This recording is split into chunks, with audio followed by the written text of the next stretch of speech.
French ka ba? Oo! Sino yung mga French mo to? Diba? Diba? Oh, di ba? Oh, bakit ka ganyan?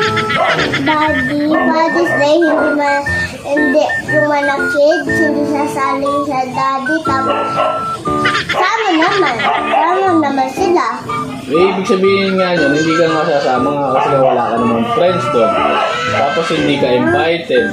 Tapos dapat marami ka kasama. Wala ka.